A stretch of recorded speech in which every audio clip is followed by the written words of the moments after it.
With my tan sao he jut, okay, so right now he can respond without thinking. So because of the proper energy I provided. So luk sao provide the platform for future techniques.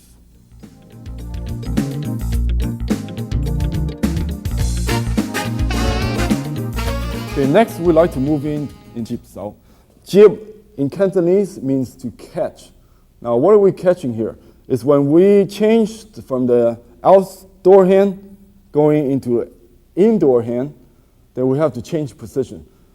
Okay? So the purpose is not just, okay, well, we roll and roll for 2 hours, so we got tired, so we must change. No, that's not the main reason, okay?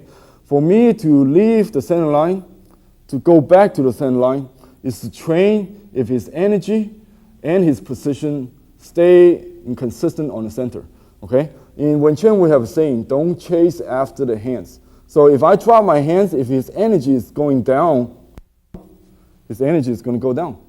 That proves that his energy is not going in the right directions, okay? Now, if my tan sao's energy is going out, okay, and then when he take his fuk sao away, then my hand's going to go out. So those are conditions where you can actually see that your energy is not going the right direction. So where you want your energy to go?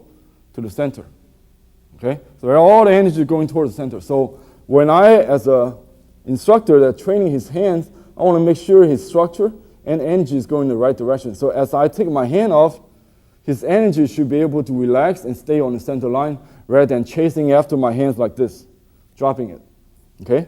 So as I drop my hand, his hand stays on center line, so he's responding to proper energy by relaxing it. And then I'm going to hit back, and also this is opportunity for me to test if his structure is strong or not. Because if I run and hit, if I hit and his hands go all over the place, again, there's not enough energy there. Okay, so a way to check that is what we call jib sao. So he is actually catching the incoming energy. So he has to learn how to deal with that. So from fuk sao going to tan sao.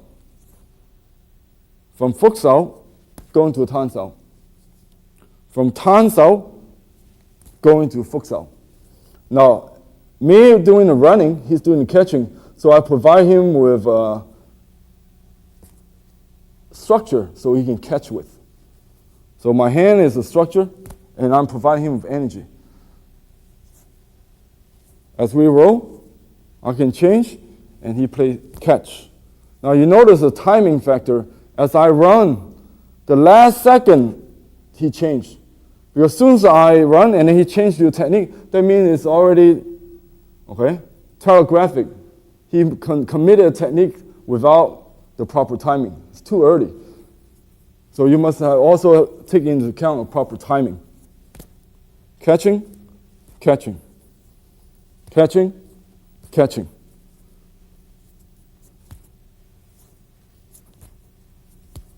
So at this stage of catching jib sao, you primarily learn how to stay at the center line and be able to let go of the energy when there's no need for you to apply excessive energy. Again, okay, if he forced my hand down, naturally your energy have to equalize that by going up. So this could be a trap, but he could let go. Okay, if he let go, my hands bounce up. Okay, that proves my energy is wrong. So my energy also has to be able to, if he let go, my energy gotta let go. So I'm not gonna be trapped by his energy. So if he presses down, okay, my elbow holds that in position. If he let go, okay, I'm relaxed too. So I'm not gonna be overcommitting. If you overcommit, that's what's gonna happen to you. So that's excessive in energy. Okay, so that's why first step is make sure your hand stays. So you learn how to relax, which is an attribute you should already have from the Silim Tao. Now you are really testing if you have the proper structure, because I'm actually providing you with the energy that's coming towards your bridge.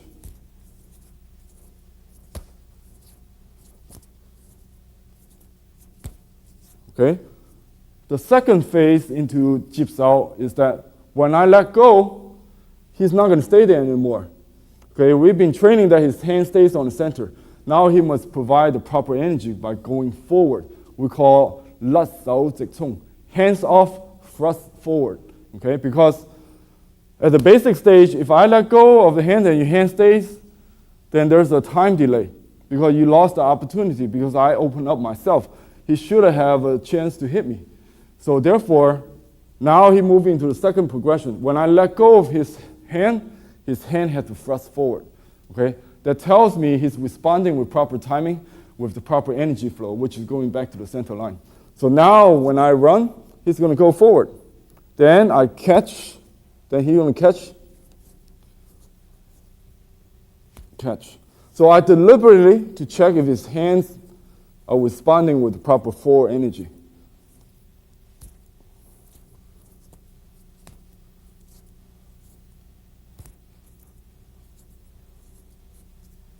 So every time you see I let go, he responds with the forward energy by letting go of his energy towards my center.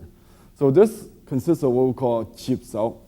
Okay, once you have basic idea, understand, which is maintaining your center and then projecting the energy forward, then you can go into a little bit more lively expression.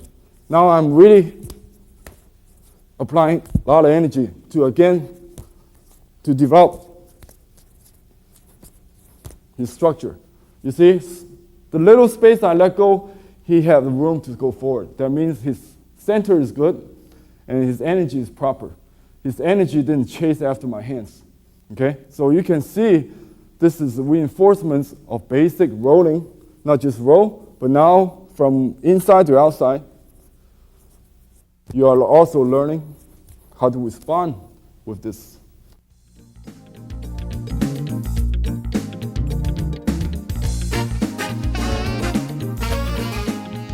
Okay, let's continue with the next progression, which is zao sao. Zao in Cantonese means to walk.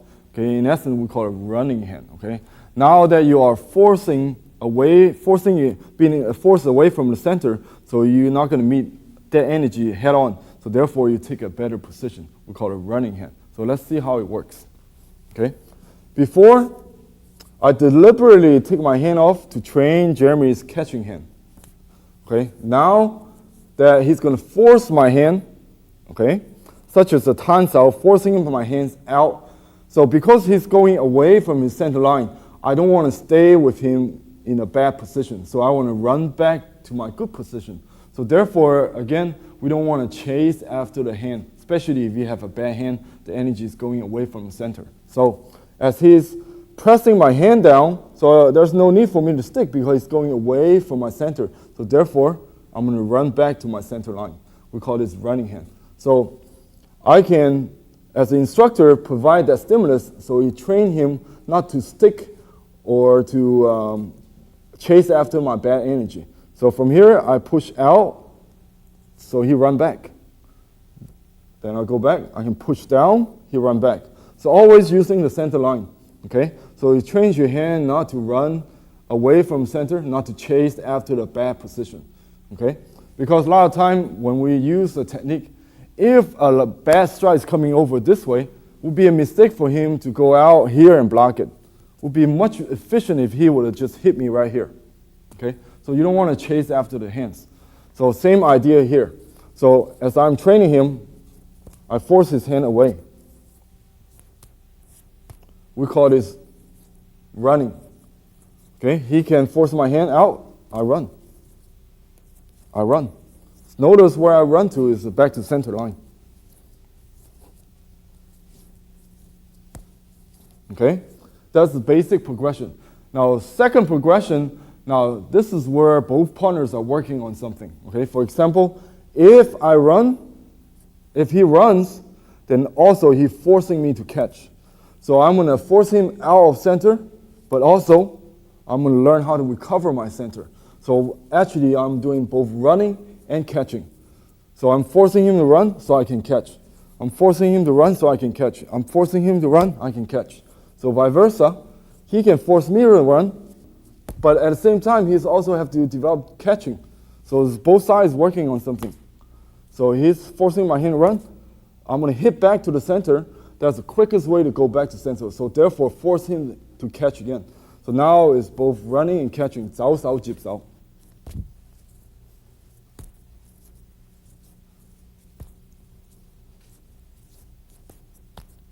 Okay, you see a double run there. So everything is based on the center and the proper energy. So if I force him and then I cut his center again, then he might have to do a double run. Okay? So at this stage, it's developing proper reactions. So he run, I catch. Oop, I run again, then I catch again. Okay, so the motion could be very fast based on individual attributes.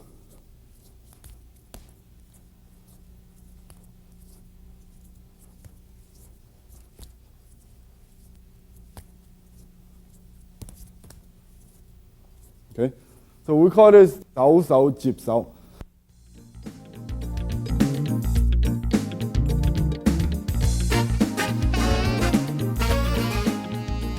Now what we have done is 碌手, 接手, 走手. Okay. Now let's look at 單打. Basically, 單打what we call single-handed strike. You can strike from the inside or strike from the outside. Okay. This not only introduces the basic hand strike, but also putting all the previous exercise together. Okay. So as we roll, I find that his tansao is too low. So allow me to challenge him by me throwing a punch. This is called outdoor single punch. Okay, let's watch it from this hand. So if his tansao too low, I can challenge him, punch him. Because as I punch him, his structure is too low. He have no leverage to recover. So therefore, I have the proper condition to punch him. Okay, so as we roll, we try to find the distortion in each other's center line. Again, if my tansao too low, he can punch. Okay, so this has been an outdoor strike, straight punch.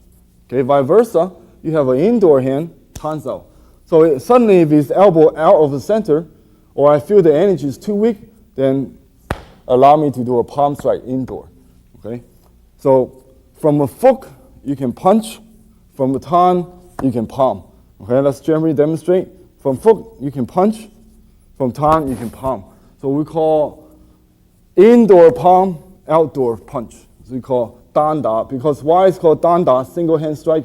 As one hand strikes, the other hand is maintain control, maintaining the same stationary positions. Okay, because you don't want to strike and this hand goes bad. Okay, so one hand in essence is to support. Me controlling Jeremy's 綁手, so I have the proper structure to hit him when his other hand is in a bad position. So we train basic one-handed strikes, okay, based on each other's distortion. So for instructor, I can deliberately create a mistake. I open up my elbow, so he strikes. My tansao too low, strike. So this is basic conditioning. Again, allow you to reach to a stage where you can have an instant reflex rather than have to think about it or have to look at it. So as you roll, he opens up, okay? Or I can force him out, and because now we are introduced with a strike, he no longer just hit the center line or go to the empty space. He actually have to make contact now because now he's been introduced with basic strikes. So as my hands goes bad, I force him out, he actually hits me. Okay, so you're closer to the reality of applying your technique.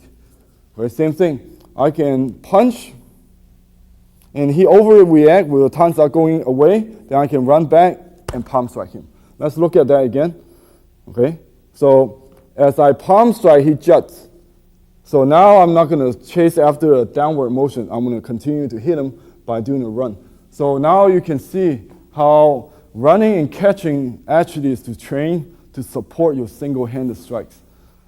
Later on, you will have an unstoppable single-handed strike. Okay, watch. As I palm strike him, he jut, I run. So it's like you have a backup system. Okay. Now again, everything is based on previously what you've been training for. We roll, both partners have good position, but suddenly his hands become weak. He drops his hand, so I strike him. Boom. But if he's good, he will recover by tan. But if he overshoot his tan, so I run again and I sit him. I palm strike. So either way, I will hit him. So this type of progression allows you to have a simple strike, which is unstoppable. Okay?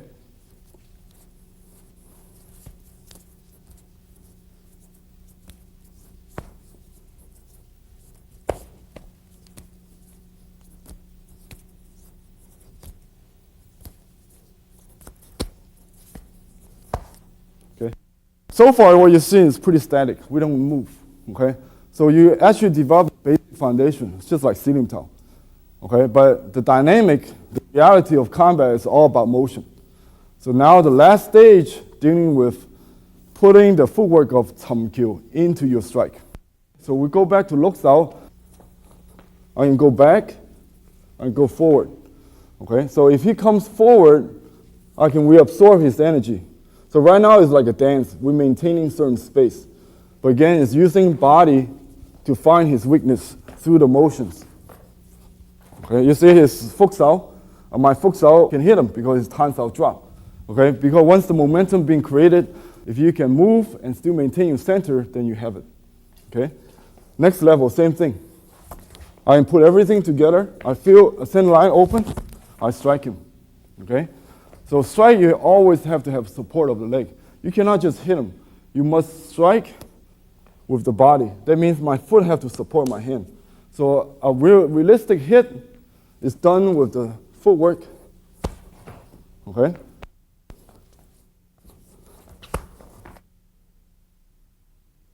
This is start to move.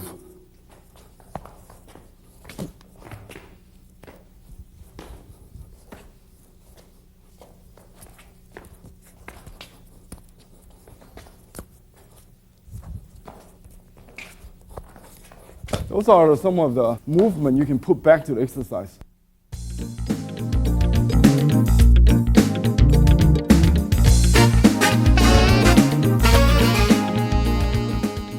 Okay, now you have seen some of the logic progression for this series of Chi Sao. Okay, the purpose behind the exercise. Okay, important thing is that you actually put the time into your training. So now me and Jeremy is going to have some fun. We're going to do some of the basic training based on what we went over, from Lok Sao to Jip Sao, Zhao Sao to the Dan Da, the single-handed strike along with the horse. Okay.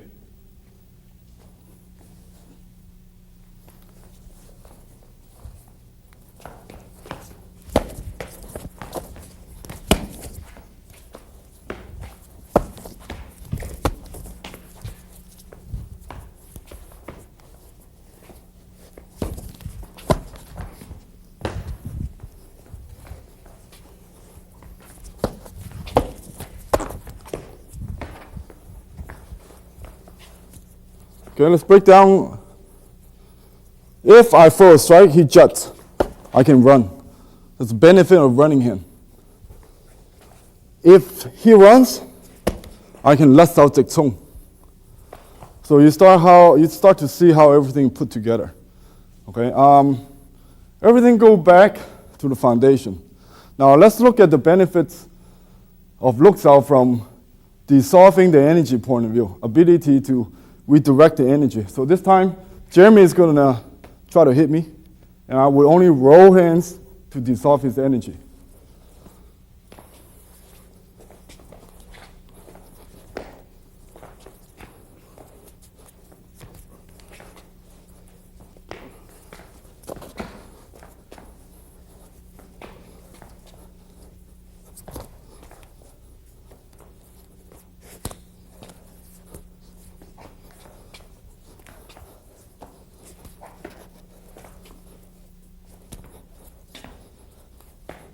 So every time I shut him down by taking away his center and redirect his energy.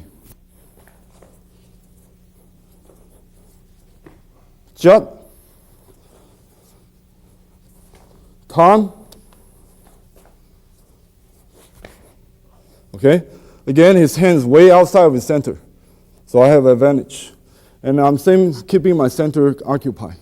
Okay, ability to function at this level is basic structure what you are searching for the Chum Kiu. So that's why this level of exercise give you the core Chi Sao exercise, which further enhance your ability to use your Wen Chen Gong Fu with proper structure of the body. Okay, you notice that we call a single-handed strike. Again, this is basic introduction of Chi Sao. In essence, you can use both hands to strike, okay? But you must master or have proficiency in the body mechanics within the bridge of your own body, called that searching the bridge. Okay? Another factor is that if you look at this is the mid part. How come I have not hit his face? How come I don't use the kicks? Okay, again, because this is still developmental stage. At the further development into the BUG, which is thrusting fingers, then you're dealing with more advanced applications, which means as a combat system, you gotta have ability to attack the higher gate, the middle gate, as well as the low kicks. So advanced Chi Sao dealing with attacking upper gate, middle gate, as well as kicking to the lower gates. But for now, dealing with Chum Kiu Chi Sao, important thing is based on Lok Sao, ability to dissolve energy, ability to take your center line away, and provided that you maintain your own bridge. Let's watch a few more minutes. So we both sides can go.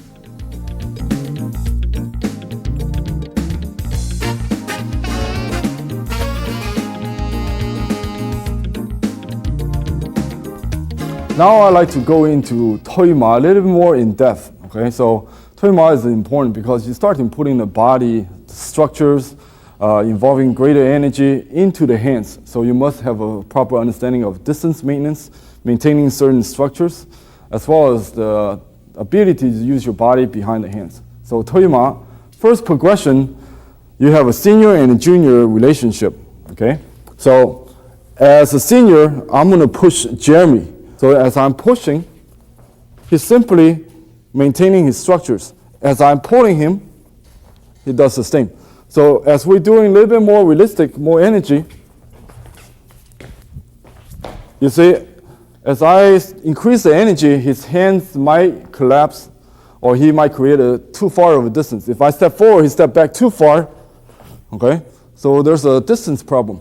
So his whole objective is maintain balance and maintain a proper distance, okay? So as I'm training him, I'm working on pushing. I'm pushing him with my bridge, not with a push of the hands, okay? So I'm transferring my body energy into my bridge and through his body. Same thing, you gotta have ability to draw his energy back.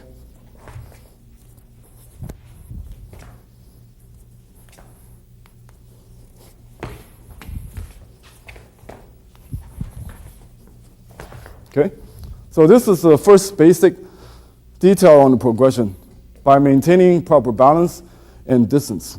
Okay, now once he have that awareness, then he must also have a chance to learn his pushing. So now he does the same to the partner again. So as Jeremy push, I maintain a certain distance. Okay, maintain my structures. He's going to push me, so I'm not going to be losing my structures. Okay. I'm not going to be collapsing here, okay? This is a very important point. When you go out and do your forms, we always maintain these structures, okay? Why? If you're going to use your hand to strike, you must maintain certain distance. If he grabs my elbow, okay, and when I have a distance, I can always deal with that. But once he pushes my hand where I'm jammed, then only thing I can do is commit to wrestling, or commit to grappling, or commit to throwing. So Wing Chun, we want to maintain a distance where you can do everything. Okay, so if you collapse your elbows, you can no longer strike. So that's why at this stage of a game, you got to maintain your elbow positions, maintain your body structures. So as he's coming in with the energy, I changed positions, but I did not sacrifice my structure. So that's very important.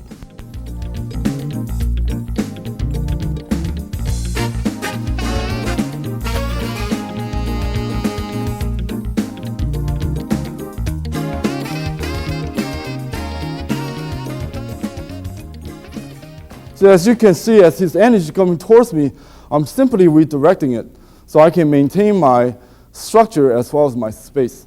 So now you're giving the ability to really understand balance and ability to move. Okay, so you have two of the most important elements for combat applications: balance, stability, and mobility.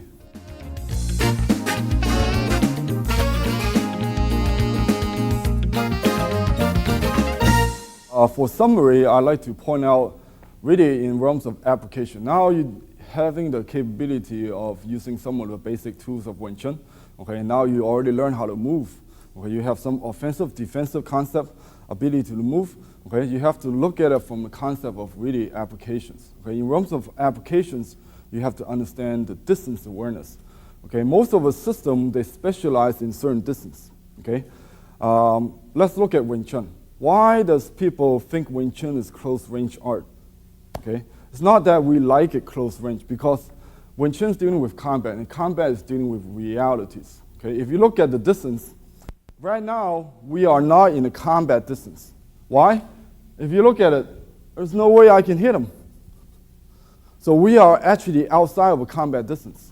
Okay, so this is really outside of what we call combat space. So at this stage, I'm aware of that.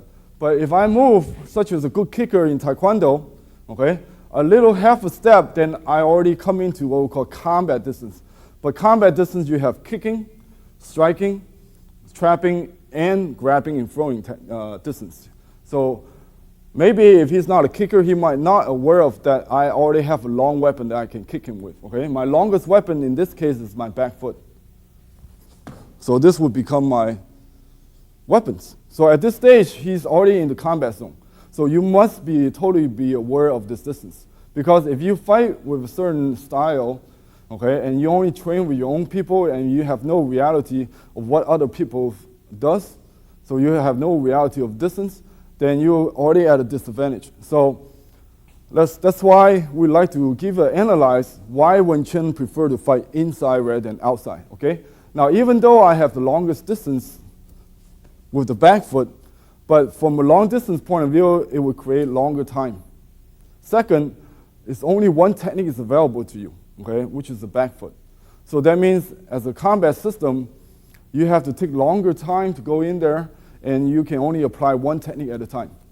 So at this distance, there's not much you can do except kick the guy with the back foot, or kick him with the front foot with the footwork. Okay, so that is the reality of long distance. Okay, so reality, if you're going to engage with your opponents, you're going to have to use everything. Now, for you to use everything, you cannot just stay at a kicking distance. If some guys really want to hurt you, he's going to come in. Okay, or you're not going to stay just at what we call short kicking range. So we have long kicking range.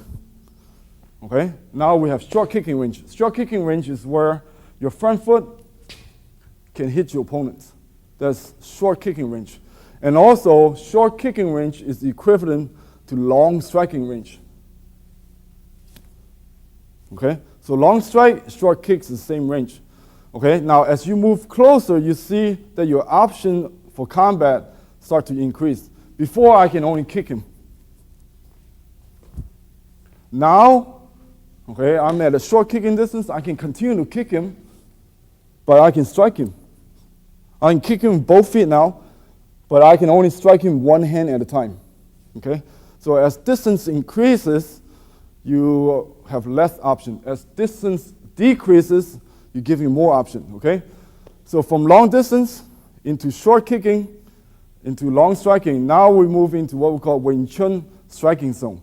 Wing Chun striking zone is what we call close range striking. Close range strike is where both my hand can hit. If both my hand can hit, I can kick him both feet. If both feet can hit, I'm close enough to grab him. So right now at this reality, you have maximum variable tools. You can grab, you can kick, you can strike, okay, block. You can trap, you can knee, you can sweep. So reality happens right here, okay? If you're dealing with some guy really want to hurt you, he's going to come in and hurt you. So you must feel comfortable at this range. And it's at this range, all your tools of combat is available. Okay, now if you go inside of this, where you're dealing with grapplings, you're dealing with some kind of wrestling, then again, you're going back to less option. At that particular time, you can only sweep, grab. The strikes become less efficient. Certainly, you're going to have a problem with kicking. So it's at the Wing Chun distance, we call short striking distance. Sometimes we call it a trapping range. Is where your kicks, your strike, your trap, and your grab is available to you. So that's why Chi Sao is at this range. Our techniques is based on efficiency in space because we don't need to really fully extend. So if he gave me a really fully extended technique, it's very important to understand he is actually increasing his chance of being counterattacked. So by understanding the basic reality of different stages of distance, then this kind of gives you an idea of why do we need Chum Kiu? Because Chum Kiu gives you the footwork, learn how to move, provided that you have the same body structure of Siu Tao, which is maximum efficiency dealing with human combat based on 2 hands and 2 feet.